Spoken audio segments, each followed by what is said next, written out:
Interim government, আসুন স্বাগত জানাবো, সহযোগিতা করব, সকল ভালো কাজে আমাদেরকে পাশে পাবেন।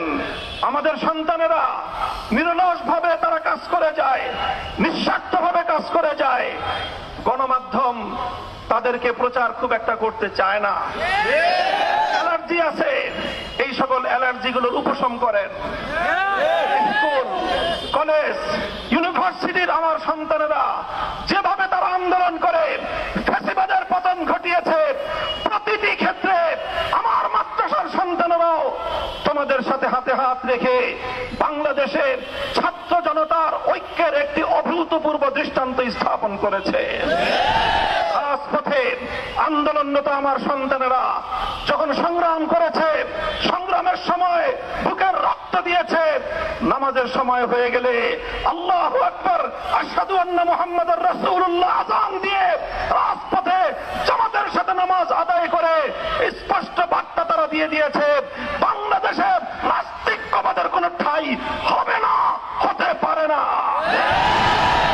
চলমান বৈষম্য বিরোধী এই আন্দোলনকে, এই সংগ্রামকে যদি কেউ নাস্তিক্যবাদ প্রতিষ্ঠার হাতিয়ার হিসেবে ব্যবহার করতে চায়, সে হাত আমরা ভেঙে গড়িয়ে দেব। আমরা সবসময় শান্তিপ্রিয়, কিন্তু আমাদের ধর্মের ব্যাপারে, আল্লাহর পয়গম্বরের ইজ্জতের ব্যাপারে, আল্লাহর কোরআনের সম্মানের ব্যাপারে, ইসলাম ধর্মের গৌরব মর্যাদা রক্ষার ব্যাপারে আমরা আপোষহীন। কাউকে ছাড় দেওয়া হবে না। শান্তিপ্রিয় একটি সাম্প্রদায়িক সম্প্রীতির অনন্য দৃষ্টান্ত স্থাপন করে নতুন বাংলাদেশ এগিয়ে যাবে।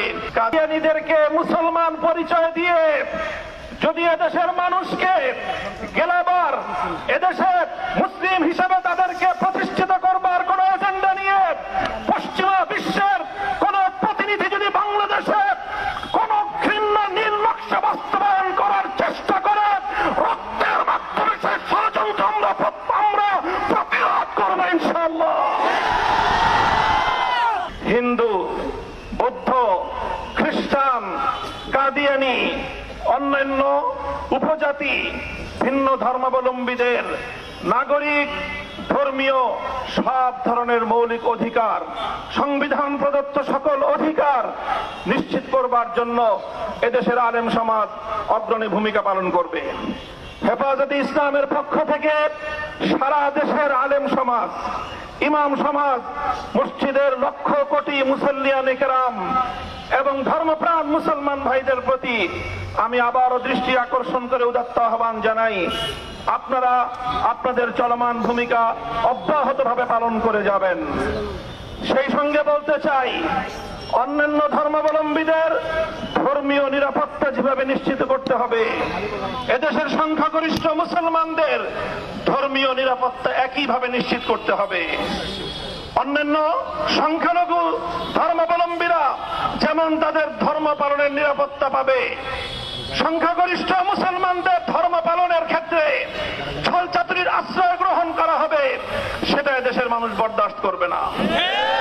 কাজেই আমি এক কথাই আজকে বলছি, কাদিয়ানীদের প্রসঙ্গ বিশেষভাবে বলছি, তাদেরকে উচ্ছেদ করা, তাদেরকে কোনোভাবে ঘায়েল করা, তাদের জানমালের নিরাপত্তা বিঘ্নিত করা, তাদের ব্যবসা বাণিজ্য প্রতিষ্ঠানে তাদের ব্যবসায়িক অধিকার ক্ষুণ্ণ করা, এটা কোনোদিন আলেম ওলামা, হেফাজতে ইসলাম, ধর্মপ্রাণ মুসলমানদের কাম্য নয়। আমরা শুধু একটাই দাবি তুলতে চাই, কাদিয়ানীরা তাদের নিজস্ব ধর্মীয় পরিচয়ে তারা যে কোনো ধর্মীয় অধিকার ভোগ করতে পারবে, কিন্তু তারা কাদিয়ানী হয়ে, অমুসলিম হয়ে মুসলমানদের ধর্ম ইসলাম নাম ব্যবহার করবে, মসজিদের নাম ব্যবহার করবে, মুসলমানদের ধর্মীয় উপাসনালয় মসজিদের নাম ব্যবহার করে মুসলমানদের ধর্মীয় অধিকার ক্ষুণ্ণ করবে, এদেশের মুসলমানরা মুখে আঙ্গুল দিয়ে চুষবে না। দলমত নির্বিশেষে সকল নিরপরাধ মানুষের সব ধরনের নিরাপত্তা বিধানে আমাদের নেতা কর্মী দেশবাসীকে আমি দায়িত্বশীল ভূমিকা পালন করার জন্য উদাত্ত আহ্বান জানাচ্ছি।